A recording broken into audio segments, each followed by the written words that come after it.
Torah tells us Avram Zokid Bo Bayomim. Avram became aged, advanced in years.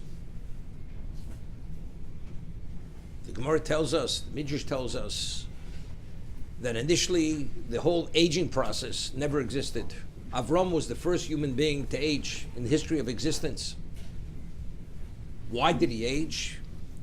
Chazal tell us that after Sari Meinu was taken by Avimelech, and there was questionable whether he engaged with her, and then soon afterwards, a number of months later, she gave birth. The deprecators of the generation were saying that the child who was born was Avimelech's child, not Avram Avinu's child. Chas v'sholom. So HaKadosh Baruch Hu performed the miracle, a nes, that Yitzchak was born, he looked identical like his father. So it wasn't a question whose child it was.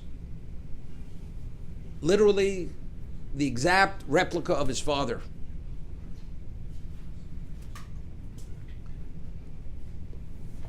Chazal tell us that the day that Avram passed away, the story we read about the Nizir Hadashim, that Yaakov was cooking lentil soup to give to his father because he was in a state of mourning. That same day, the Torah tells us that Esav came fatigued from the field. So Be'osa Yom, over Esav Chomish Averos, he violated 5 cardinal sins. One of them, he committed murder. Who did he kill? He killed Nimrod. So the day that Avram passed away, Nimrod was killed. Seems a little coincidental.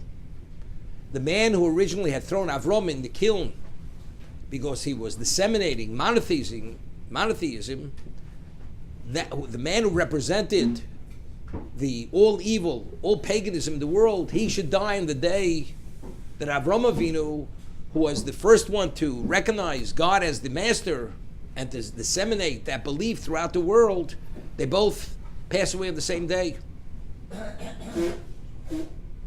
Why did this happen? We find that it's not possible for a force to exist unless there's a counterforce. If Avram is the ultimate force representing Kedusha and Tara, there has to be a counterforce. Who was the counterforce to Avram Avinu? Nimrod. Nimrod was the one who represented, as it says, Vayochel likra b'shem Hashem. He desecrated God's name through paganism. So therefore, if Avram no longer exists, Nimrod cannot exist. Because Avram was the only one who could counter the force, the representation, the influence of Nimrod. Now, there's something difficult to understand.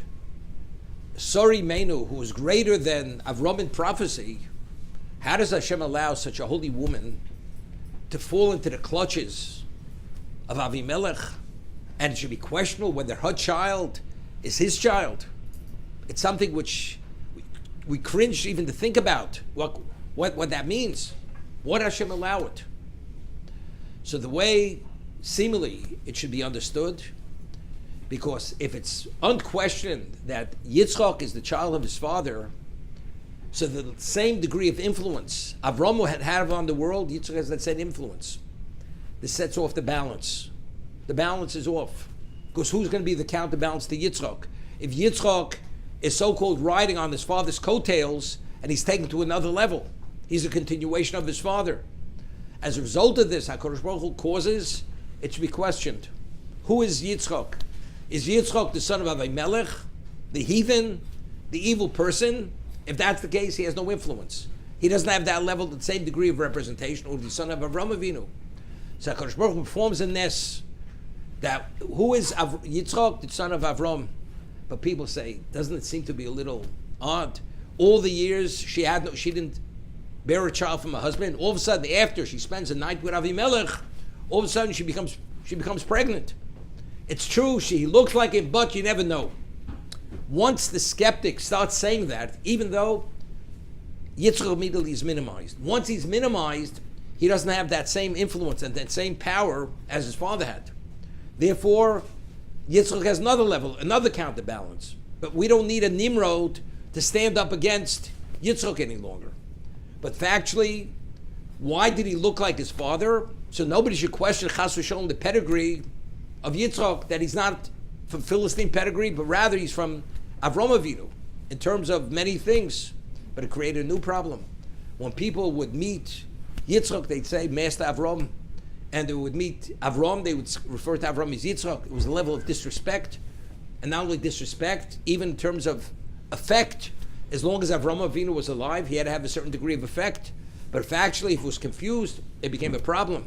As a result of that, HaKadosh Baruch Hu introduced aging process to existence, so people should be able to discern between Yitzchak and Avram that one is the son and one is the father. But it's interesting, the only reason why the aging process was introduced to existence is because of Avimelech, who is the ultimate skeptic, because he's the one who actually presented this idea to humanity that he fathered. So why did aging have to come about? Because they looked identical, but they only looked identical because of the skeptics and the deprecators of the generation.